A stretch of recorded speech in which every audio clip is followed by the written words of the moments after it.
My fiancée laughed during our rehearsal dinner and said, "Honestly, I only said yes because everyone else was getting married." Everyone at the table laughed except me. I raised my glass, smiled, and said, "Then I guess tomorrow will be unforgettable." The next morning, when she walked into the venue and saw what was waiting at the altar, she froze in place. I'm Blake, 29, and I was supposed to get married on September 15th. Past tense. The wedding was planned for months. Venue booked, invitations sent, honeymoon flights purchased. Everything was ready, or so I thought. The rehearsal dinner was at this Italian restaurant we'd chosen because it was where we had our third date. About 40 people showed up. Immediate family, wedding party, close friends. Everyone was laughing, drinking wine, telling stories about me and Kelsey. It felt perfect. Kelsey looked beautiful in a blue dress, her hair done up even though she said she was just practicing for tomorrow. We were on our second round of drinks when someone, Kelsey's college friend Madison, brought up proposal stories. How everyone in their friend group had gotten engaged within the same year. How it was like dominoes falling. "It's wild how that happens," Madison said. "Like one person gets engaged and suddenly everyone needs to do it." Kelsey laughed. That high, slightly tipsy laugh she got after 2 glasses of wine. Right? Honestly, I only said yes because everyone else was getting married. The table went quiet for maybe half a second before everyone started laughing. Like it was the most hilarious observation. Like she'd made some clever joke about social pressure and timing. Everyone laughed except me. I felt like I'd been punched in the chest, but I kept my face neutral, even managed a smile. Kelsey didn't even look at me. She was too busy laughing with Madison, like she hadn't just told a room full of people that our engagement was based on peer pressure rather than actually wanting to marry me. I raised my glass. Everyone else was mid-laugh, mid-conversation. "Then, I guess tomorrow will be unforgettable," I said. A few people raised their glasses back, not really hearing me. Kelsey clinked her glass against mine without making eye contact, already turning back to Madison to continue their conversation. I sat there through the rest of dinner with this strange calm settling over me. My best man Jake noticed. "You good, man?" he whispered. "Yeah, just tired. Big day tomorrow." "You sure? You look kind of, I don't know, off." "I'm fine. Really." But I wasn't fine. For the rest of the dinner I watched Kelsey.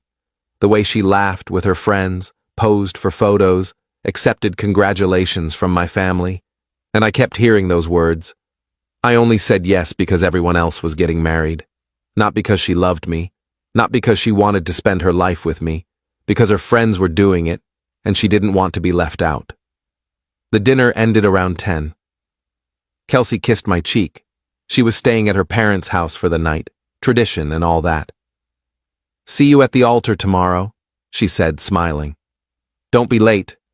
Wouldn't miss it," I said. After everyone left, I sat in my car in the parking lot for 30 minutes, just thinking, processing, trying to figure out if I'd overreacted to what was maybe just a thoughtless comment made after too much wine. But the more I thought about it, the angrier I got. Not explosive anger, cold anger, the kind that makes you see things clearly. I drove home and did something I'd been avoiding for months. I went through Kelsey's social media, her text messages with her friends that she'd shown me before, laughing about inside jokes, her private Instagram that I had the password to because we'd agreed to full transparency after a fight 6 months ago about her ex liking her photos. I found a group chat, Kelsey and her college friends. I scrolled back to April when I'd proposed. Madison: "OMG, you said yes." Kelsey: "I mean, what else was I supposed to do? Everyone's getting married." Madison: "Do you love him though?" Kelsey: "He's fine. He's stable. He'll be a good husband." Madison: "That's not the same as loving him, Kelsey. It's practical. Love is overrated anyway." There were more messages. Kelsey complaining about wedding planning being tedious. Kelsey talking about how her mom was thrilled because I had good prospects. Kelsey discussing how she'd probably want to move back to her hometown after a few years, but I'd never agree to it, so she was dealing with that later. Nowhere in any of these conversations did she say she was excited to marry me, that she loved me, that she saw a future with me beyond the wedding itself. I sat on my couch with my phone in my hand, reading message after message, and something crystallized in my mind. I called Jake. "Dude, it's almost midnight. Aren't you supposed to be sleeping before your big day? I need your help with something tomorrow morning, before the ceremony." "Yeah, of course. What's up?" "I'll tell you tomorrow. Can you meet me at the venue at 7? Just you. Don't tell anyone." "Blake, you're kind of scaring me. Is everything okay?" "It will be. Tomorrow will be unforgettable, just like I said." Update 1. I didn't sleep that night. At 4 a.m., I was sitting at my laptop making arrangements, canceling the honeymoon flights, canceling our hotel reservation for tomorrow night, calling the venue, they had a 24-hour emergency line, and requesting a specific change to the setup. The venue manager sounded confused, but agreed when I explained it was crucial. "Are you absolutely sure about this?" she asked. 100%. At 7 a.m., Jake met me at the venue. It was this beautiful garden space, flowers everywhere, chairs set up in perfect rows. Everything looked exactly how Kelsey had envisioned it. "What's going on?" Jake asked. "Please tell me you're not freaking out about cold feet or something." "No cold feet, but I'm not getting married today." "What?" I showed him the messages, all of them. He read in silence, his face getting harder with each screenshot. "Jesus Christ," he said finally. "Blake, I'm so sorry. Don't be. I'm okay. Better than okay. I'm clear-headed for the first time in months." "So what are you going to do?" "I'm going to make sure this wedding is unforgettable, exactly like I promised." I explained my plan. Jake's eyes went wide. "Dude, that's brutal." She said yes because everyone else was getting married. She told 40 people that last night. She thinks it's funny. Let's see if she's still laughing. The venue had already made the change I'd requested. Where the arch was supposed to be, where I was supposed to stand waiting for Kelsey, they'd set up a projection screen. Large, impossible to miss. I connected my laptop and loaded the presentation I'd made, screenshots of the group chat, Kelsey's messages about me being fine and stable, her discussing how love is overrated, her complaining about wedding planning, all of it with timestamps, organized chronologically. "When she walks in," I told Jake, "this is what she'll see. Not me, not flowers, just the truth." "And you're sure about this?" "There's no going back once you do this. I've never been more sure of anything." The ceremony was scheduled for 11. At 10:45, guests started arriving. I wasn't there. I was in the venue office with Jake, watching through a window. My family arrived looking confused that I wasn't visible yet. Kelsey's family arrived looking excited and elegant. At exactly 11, the doors opened and Kelsey walked in with her father. She looked stunning in her dress, veil trailing behind her, holding a bouquet of white roses. She walked down the aisle, smiling at guests, waving slightly at friends. Her father looked proud. Everyone was standing, phones out, capturing the moment.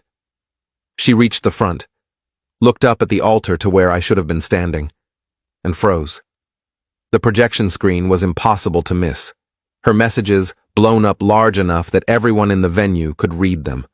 Her father's face went from proud to horrified in seconds. The music continued playing, some romantic instrumental that now felt absurd. Kelsey turned, looking for me in the crowd. Her face was pale, makeup suddenly looking too stark against her white skin. I stepped out from the office at the back of the venue and walked down the center aisle.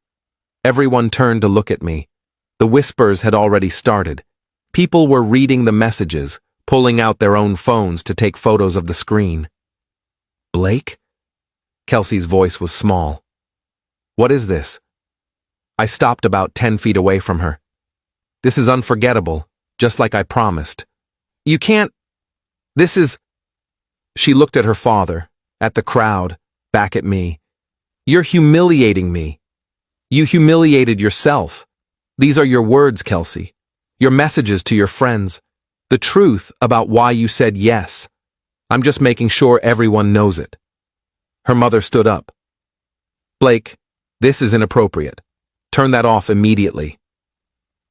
Mrs. Carson, did you know your daughter only agreed to marry me because her friends were getting married?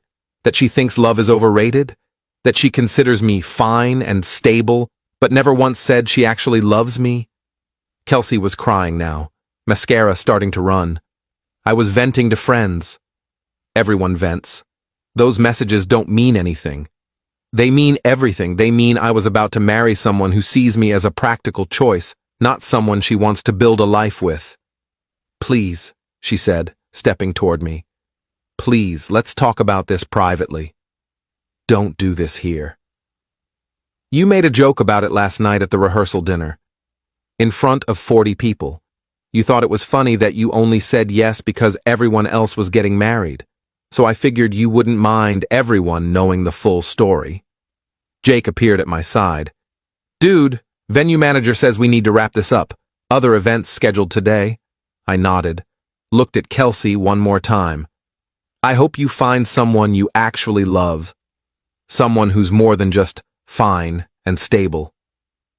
I turned and walked back down the aisle. Behind me, chaos was erupting. Kelsey was sobbing. Her mother was yelling at someone. Guests were pulling out their phones, some filming, some calling other people. Jake and I got in my car and drove away. In my rearview mirror, I could see people flooding out of the venue, clusters of confusion and drama. Where are we going? Jake asked. Anywhere but here. Update 2. The fallout was immediate and nuclear. By that afternoon, the story was everywhere. Friend groups, social media, apparently even some local news sites picked it up as a wedding disaster story. My phone was blowing up, family members demanding to know what happened, friends asking if I was okay, Kelsey calling from multiple numbers, leaving voicemails that ranged from apologetic to angry to desperate. I turned my phone off for 3 days, stayed at Jake's place. His girlfriend Emily was sympathetic. She'd always liked Kelsey, but admitted she'd sometimes seemed more interested in the wedding than the marriage. When I finally turned my phone back on, I had over 300 messages. I ignored most of them, but I read the ones from my parents and my sister, my mom. I wish you'd come to us before doing this publicly, but I understand why you did it. I'm sorry, honey. You deserved better. My dad. That took guts. Probably not how I would have handled it, but I get it. You're staying with Jake? My sister. Holy shit. Are you okay? Everyone's talking about this. Kelsey's mom called mom, screaming about lawsuits. What even happened? I called my sister back, explained everything. The rehearsal dinner comment, finding the messages, the decision to expose everything at the venue. Wow, she said when I finished. Just, wow. You think I went too far? Honestly? I don't know. Part of me thinks you could have just called off the wedding quietly, but part of me thinks she had it coming after that comment at dinner, and the messages. I keep replaying it, watching her face when she saw the screen. Part of me feels guilty. The guilty part will fade. The part that knows you dodged a bullet will stick around. She was right. A week later, the guilt was mostly gone, replaced by relief. Relief that I'd found out before actually marrying her. Relief that I'd had the courage to walk away publicly after she'd mocked our engagement publicly. Kelsey's family threatened legal action, something about emotional distress and defamation. My lawyer laughed when I showed him the screenshots. Truth is an absolute defense to defamation. She wrote those messages. You just displayed them. They've got nothing. The legal threats disappeared after that. Update 3. 2 weeks after the non-wedding, Kelsey showed up at my apartment. I'd moved back there after a week at Jake's place. She was waiting in the lobby when I got home from work. Blake, please, can we talk? I considered walking past her, 5 minutes. We sat on a bench outside the building.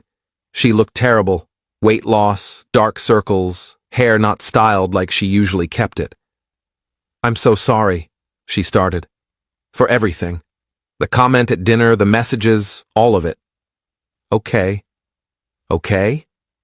That's all you have to say? What do you want me to say, Kelsey? That I forgive you? That we can work through this? I don't know. Maybe? I've been in therapy, trying to figure out why I said those things, why I thought like that. And I think I was scared.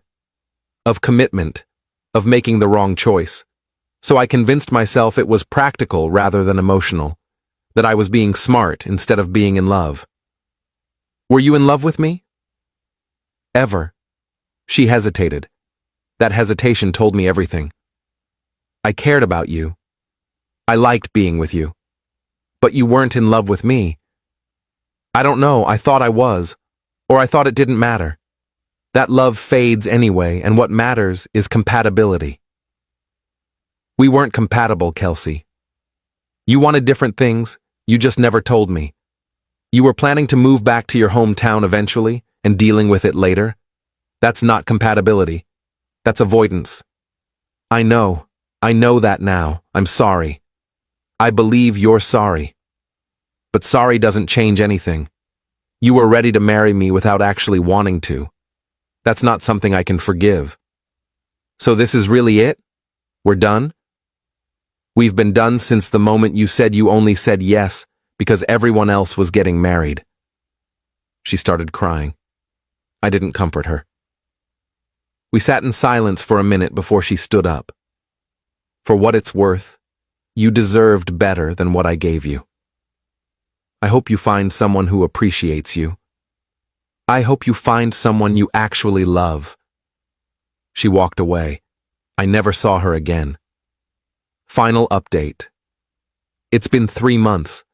I'm doing surprisingly well. Better than I thought I would be.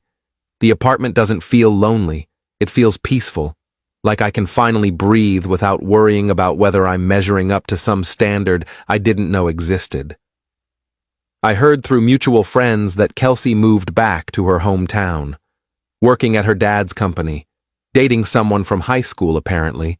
Good for her. I hope she's honest with him. The wedding would have cost me about $40,000. I lost maybe 20% of that in non-refundable deposits. Worth every penny. Some people still think I went too far with the projection screen, that I could have just called off the wedding privately, sent a text, made up an excuse. But here's the thing. She made a joke about our engagement at a dinner with 40 people. She humiliated me without even realizing it. The projection screen was just showing everyone what she actually thought, rather than the performance she was putting on. Jake asked me last week if I'd do it differently, knowing what I know now. Maybe, I admitted. Maybe I'd have confronted her privately first, but then again, maybe I wouldn't. She spent months lying to me about her reasons for saying yes. She was ready to fake her way through a marriage. That deserved to be exposed. Fair enough. You seeing anyone? Not yet. Might take a while before I trust someone enough to get there again. That's valid. My therapist, yes, I got a therapist after all this, says I'm processing things in a healthy way.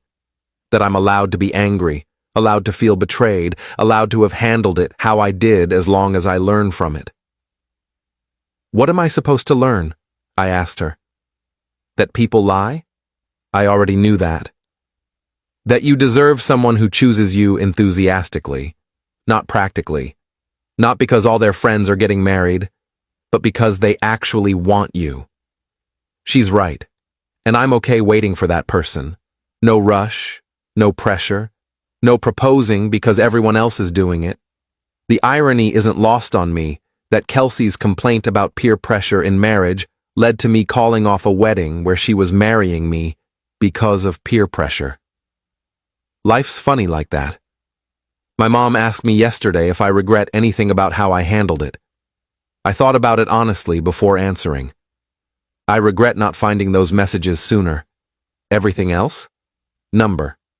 She made a choice about why she said yes. I made a choice about what to do when I found out. We both have to live with our choices. That's very mature of you. Or very traumatized. Hard to tell sometimes. She laughed. You're going to be okay, Blake. You're already okay. She's right. I am okay. Better than okay. I'm free. Free from someone who saw me as a checkbox on her life plan rather than a person she wanted to build a life with. The wedding was supposed to be unforgettable. Mission accomplished.